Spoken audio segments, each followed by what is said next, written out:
বসে বসে তো সকালের দিকে হয়তো পছন্দ বা আগে পছন্দ যেতে হয় চুপ করে হলে হবে প্রয়োজন। আর আমি 13 তারিখ সকালে 13 তারিখ সকালে রওনা দেব। দেখি 12 তারিখে রাত্রে রওনা দেওয়া করতে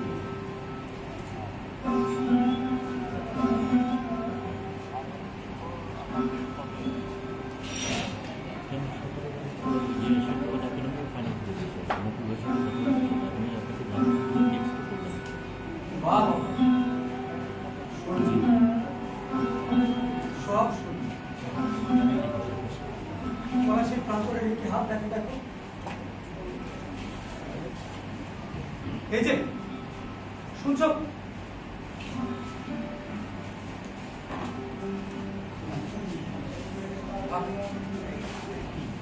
প্রেমিকের বুকের মতো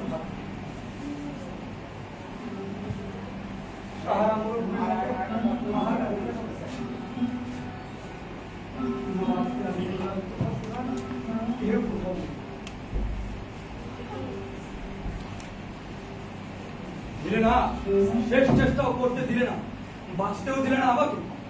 সুখে থাকো ভাই সব, তোমাদের হতভাগ্য নবাবের বুকের রক্তে।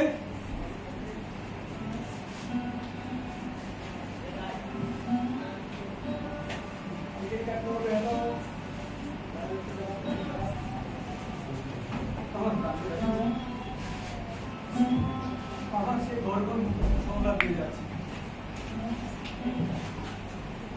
কে শুনছে আমার কথা? সবাই যে যার ভাড়া ঘরে গিয়ে ঠান্ডা ভাত আর বাসি মাছের ঝোল খেয়ে সুখনিদ্রায় ক্লান্ত দেহকে সাইতে বলে। আর আমি ভবিষ্যতে গ্রিন রুমের ভাড়া কাঠের বাক্সে ঘুমিয়েছি।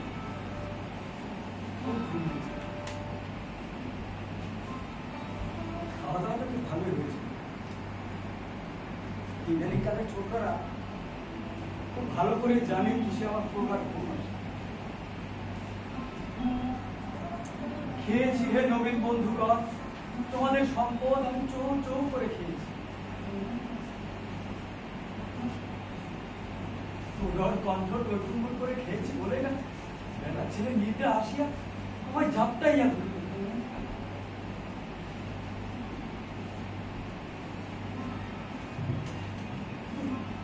আমি এখন কোথায় যাব?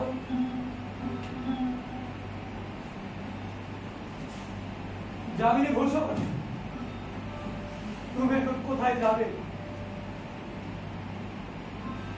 এই অন্ধকার মঞ্চের উপর নিঃসঙ্গ দাঁড়িয়ে রয়েছ কেন? কেন? নেশা, থিয়েটারের নেশা, থিয়েটারের নেশা হে যামিনী ভূষণ, থিয়েটারের নেশা।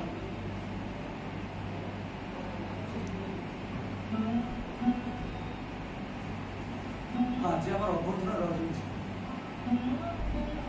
হিননারব যামিনী ভূষণ রয়। 5,000 টাকা, এক নবাবের যোগ্য, মাথার মুকুট উপহার দিয়ে আমার গলার উপর ওজনের সাথে নতুন প্রকাণ্ড মালা ঝুলিয়ে দিয়ে আমার বিদায় ঘন্টা বাজে। আমাদের বিজ্ঞ দর্শকদের কি মুহুর্মুহুর করো তাই ভালোই লাগছে।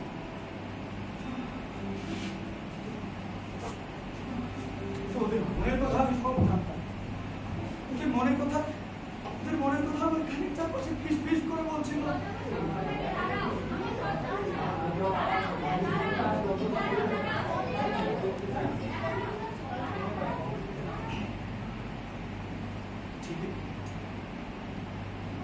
ঠিকই ইদানিংকালে সব ছোটদের সাথে তারা আমি পেরে উঠতে পারি না।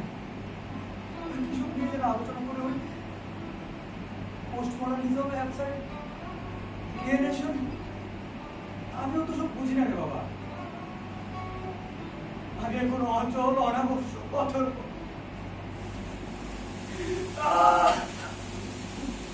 বৃথা, সব বৃথা। যামিনী বাবু, যোগেশ, যামিনীদা, তোমার জন্য বসে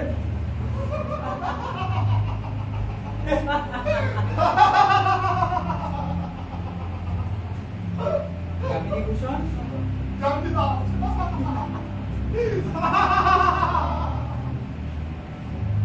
তোমার প্রদীপের তেল ফুরিয়ে আসছে Jamini.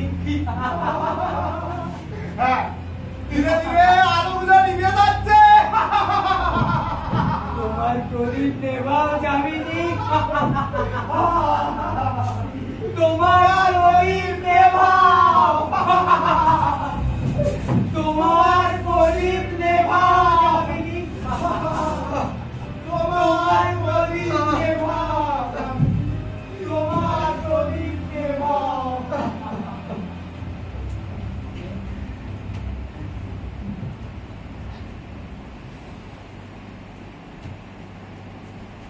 Out, breathe, candle. Life is nothing but a walking shadow. And out there, that's love. And faith is honor upon the stage. কে ওখানে? কে? কে তুমি? কে তুমি? ব্যাংকো কাটা মুন্ডু।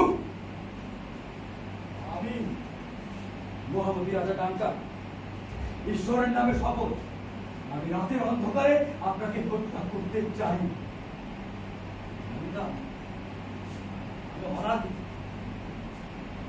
অনাদি চরণ বিশ্বাস, আপনাদের বন্ধু অনাদি, তুমি অনাদি এভাবে গ্রাম ঢাকা দিয়ে এই রাতের অন্ধকারে তুমি বের করতে কি করছি? রোজ রাতে আমি গ্রিন রুমে ঘুমাই না। আজ আপনি গ্রিন রুমে শুনেছিলেন দেখে আমি বেলকুনিতে চলে গেছি। বাইরে বন্ধ শীত, অথচ এমন শীতের মধ্যে দেখো আমি কেমন ফিরে গেছি। তোমাকে ওভাবে আসতে দেখে আমার কি প্রচন্ড ভয়। আগেই আমি বলছি 68 বছরের যামিনী ভূষণ মৃত্যুর ভয়ে ভীত না। হিপোক্রিট, আমরা সবাই কি দারুণ হিপোক্রিট হে অনাদি, আমরা সবাই কি দারুণ হিপোক্রিট। আমরা সবাই একজন গুরু, নিজের সঙ্গে পরের সঙ্গে ভেতরে বাইরে সারাক্ষণ আমরা অভিনয় করে যাচ্ছি। বাড়ি চলুন, আমি আপনাকে বাড়ি পৌঁছে দিয়েছি। কেন বাড়ি? কেন আমার বাড়ি কোথায় অনাদি? আপনি মনে করতে পারছেন না আপনার বাড়ি কোথায়? হ্যাঁ হ্যাঁ, মনে করতে পারছি না। শতবার একাদশী নিজে দত্তকে মনে করছে, নতি বিরোধিনীর কথা মনে করছে, ভানুয়ার গিরিশচন্দ্রের কলজে ফেটে গড় গড় করে রক্ত বেরিয়ে আসা সেই অন্তিম অভিনয়ের কথা মনে করছে। কিন্তু অনাদি আমার বাড়ির কথাটা কিছুতেই মনে করতে পারছি না। মনে করে দেখুন একবার, কি নেই আপনার? মস্ত বড় প্রাসাদ, চাকর খানসামা সবই তো আছে জানেন না। পবিত্র ভূষণ রায়ের তৃতীয় স্ত্রী একমাত্র পুত্র যামিনী ভূষণের একটি বাড়ি আছে, কিন্তু সে বাড়িতে তার কি আছে? কে আছে? ভালোবাসা, স্নেহ, মায়া, অভিমান। কে তাকে ভালোবাসবে অনাদি? স্ত্রী। কাকে সে স্নেহ মায়া দেবে? পুত্র, কন্যা? কেউ তো কখনো আমাকে বলেনি, বাবা তুমি যদি কখনো আর এমন দেরি করে বাড়ি ফেরো, তোমার সঙ্গে আর কখনো কথা বলবো না। আপনি এমন করবেন না ব্যাপিনা। কে বলেছে আপনার কিছু নেই? আপনার পাগল করা অভিনয় দেখে সবাই কত খুশি হয়, কত হাততালি দেয়, কত সম্মান করে। এই তো তোমাদের আমি যে একজন নিতান্ত সাধারণ একজন মানুষ।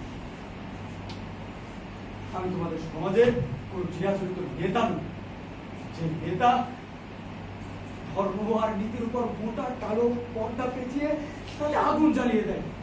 দাহ করে। তাদের কথায় গোলা ধান আমরা জলে বসি। তোমার দিকে দেখো না, তোমার সবার জায়গা তাই তো এই গ্রিনরুমের ভাঙা কাঠের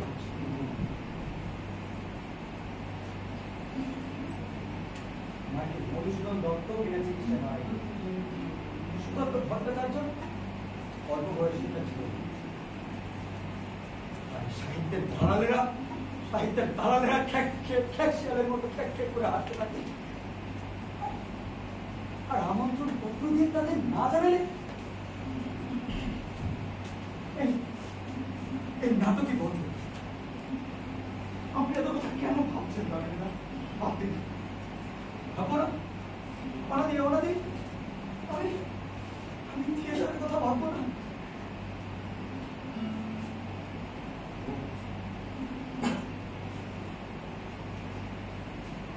আমার এখন বয়স হয়ে গেছে, আমার শরীরে এখন যৌবনের সে জোরটুকু নেই। এখন হয়তো কোন পরিচালক আমাকে সিপাহীর ভিতর লাশের অভিনয় করার জন্য যোগ্য বলে মনে করবে। জীবন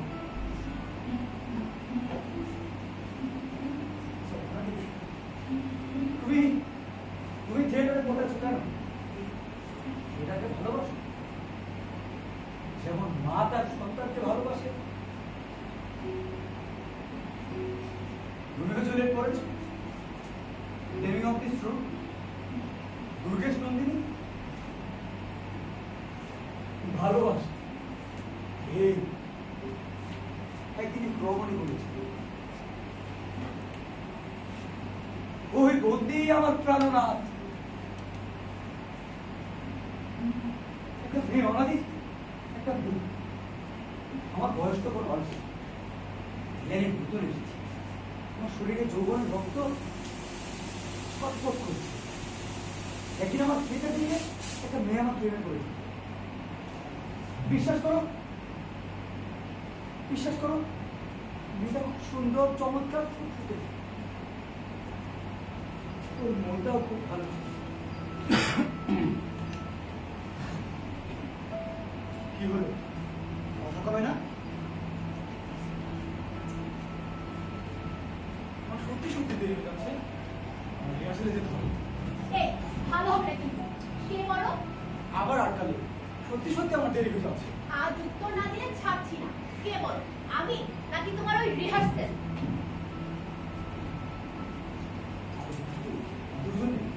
না, আজ উত্তর দিতেই হবে।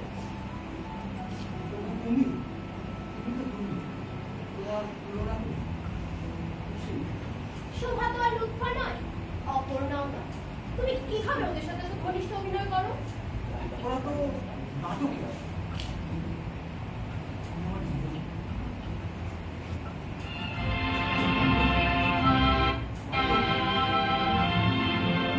আচ্ছা, তুমি তো আমার দেবদার দেখেছো?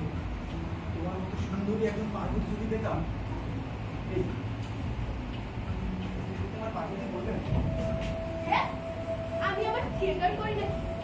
অবশ্য তোমার পার্বতীর সব ডায়লগ কিন্তু আমার মুখস্থ। তাই না? কেন জানো? ওসব জানাজানি করো। ওই জায়গাটা ধরো তো, পার্বতী রাতের অন্ধকারে দেবদাসের ঘরে আসে। পারবো। যাও তো। আমার ভাই আমাকে ভালোবাসে।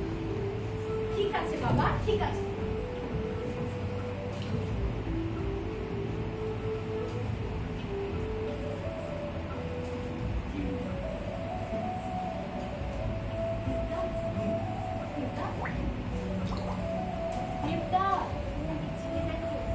আমি পার্বতী এসেছি।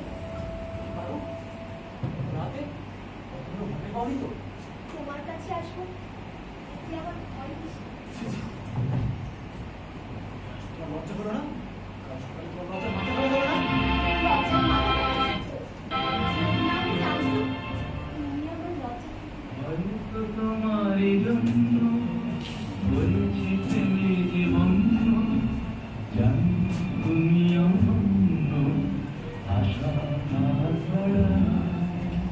যদি কখনো একান্তে চেয়েছি তোমায় জানতে। ছি, ছি, এগুলো কি ভদ্র মহিলার কাজ? ছি, ভদ্রমহিলা ভদ্রলোক নাটক তো জীবন। ঘেন্নায় আমার গা রিরি করছে। ছি, শুভা,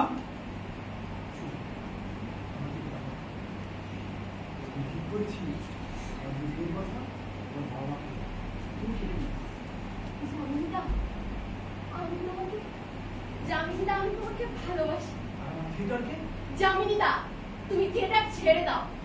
থিয়েটার করা ভালো না। ভালো মানুষ কখনো থিয়েটার করে না।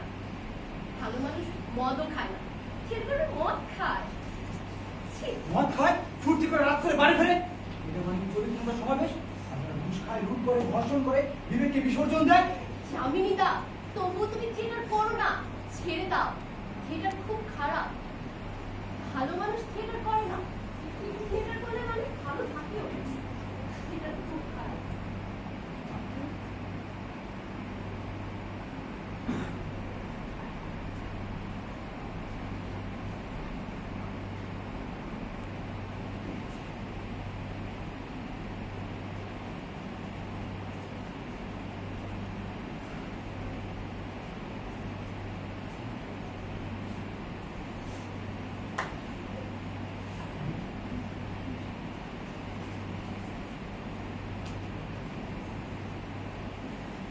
থিয়েটার খারাপ। থিয়েটার যারা করেন তারা খারাপ। শুনলে ওনাকে বড় লোকের মেয়ের কথা শুনলে, শুধু যে শোভা বলে মেয়েটি তাই বলছি না, আমি এরকম অনেক দেখেছি। মাঝে মধ্যে এরকম দু চারজনের সাথে আমার দেখা, যারা এখন নিজেদের নাতিপতিদের নিয়ে আপন জরুলুসে বেশ সমাজ সেবা করে যাচ্ছে।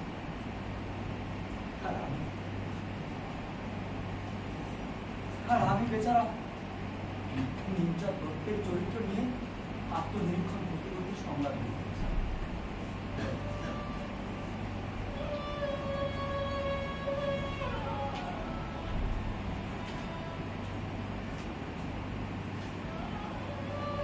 রে পাপিষ্ট, রে দুরাশায়, রে ধর্ম লজ্জা ত্যাগ করে এক অপরাধী জঘন্য দুনিয়ার বাসিন্দা, ঈশ্বর মহেশ্বর, আমি কি অপরাধ করেছি?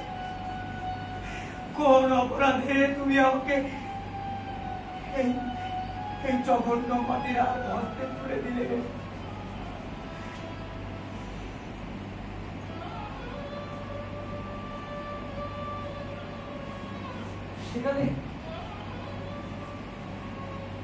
সেখানে নির্জা দত্তের চরিত্র দিয়ে যখন মঞ্চের উপরে উঠতাম, তখন আমার সম্পূর্ণ শরীর শিরশির করে উঠত।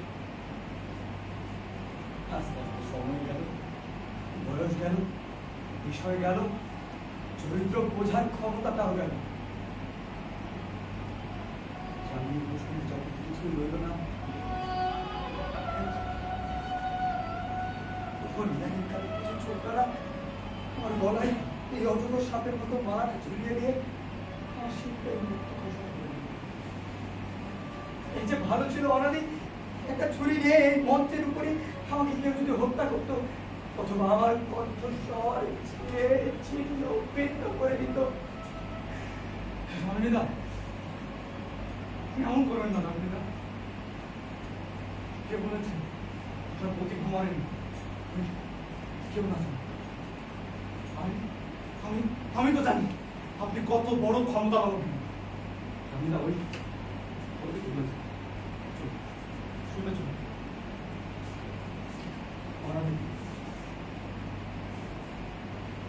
আমার মাঝে মাঝে কি মনে হয় জানো, দেবতারা এসে আমার যৌবন আর এই কর্তৃক ক্ষমতাটা ফিরিয়ে দিত, তাহলে রঘুপতির চরিত্র নিয়ে আবার এই মঞ্চন করতে। এসো তবে এক নতুন শিক্ষা দে। কে বা ভ্রাতা, কে বা পিতা, কে বলেছে এই জগতে হত্যাকাণ্ড পাপ? এই জগৎ এক মহা হত্যাশালা,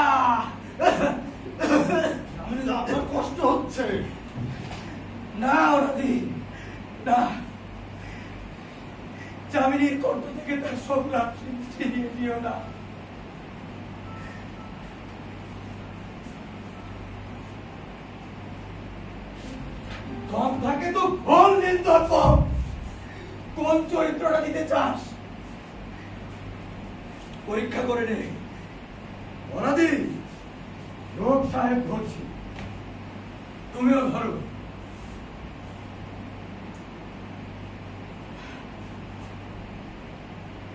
আমার কাছে কিছু বলা আর শুয়োরের পায়ে মুক্ত ছড়া। আমি এভাবে দাঁড়াইয়া থাকিয়া শত শত গ্রামের হাজারো হাজারো ঘর পোড়াইয়া দিয়াছি। তুমি মোর বাবা মোর মেরো না মোর বাবু মেরে সঙ্গে বাড়ি দিয়ে দাও তোর চেইলার বাবা হওয়ার ইচ্ছা হইয়াছে আমার। আমি কোনো কিছুই ভুলি না। আমি নিকট ইন্ডিগো প্লান্টা।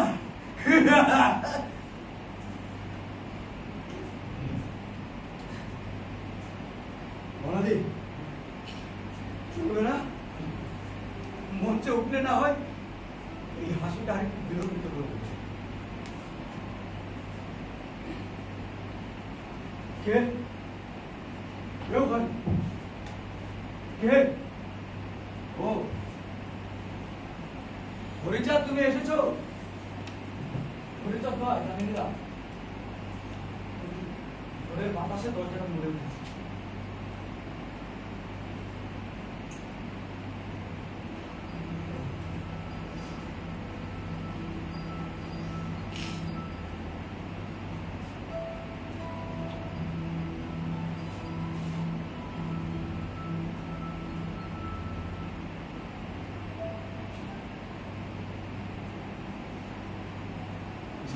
শেষ করবো,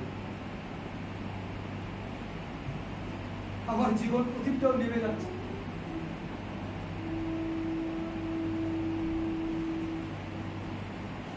নদীর স্রোত, সম্রাটের ঐশ্বর্য আর শিল্পের ঐশ্বর্য,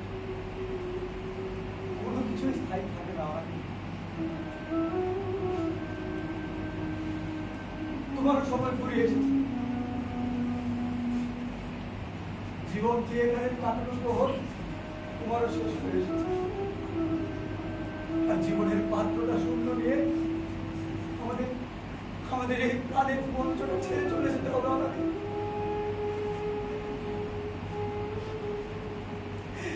ঈশ্বর, আমি শুধু এই মঞ্চের উপর দাঁড়িয়ে তোমার অপরূপ সৌন্দর্যের ঐশ্বর্য উপভোগ করতে চেয়েছি। আমার ঔদত্ত ক্ষমা করো, আমার ঔদত্ত ক্ষমা করো প্রভু।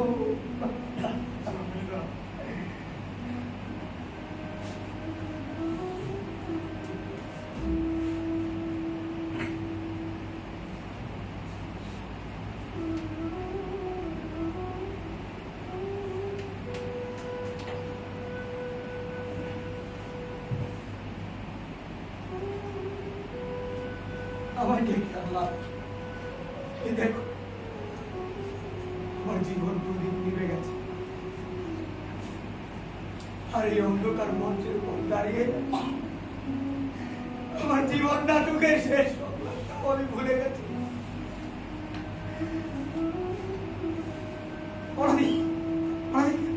দেখো দেখো, ওই তো মেঘটাতে তিন ডাকিনি। আর এই তো হ্যামলেটের মৃত পিতা। দাঁড়াও দাঁড়াও, তোমরা আমাকে ছেড়ে যেও না। আমার 45 বছরের সঙ্গীরা, আমাকে ছেড়ে যেও না, আমাকে ছেড়ে যেও না, আমাকে ছেড়ে যেও না।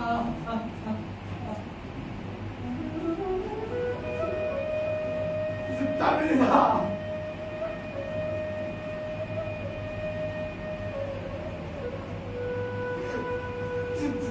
না আমি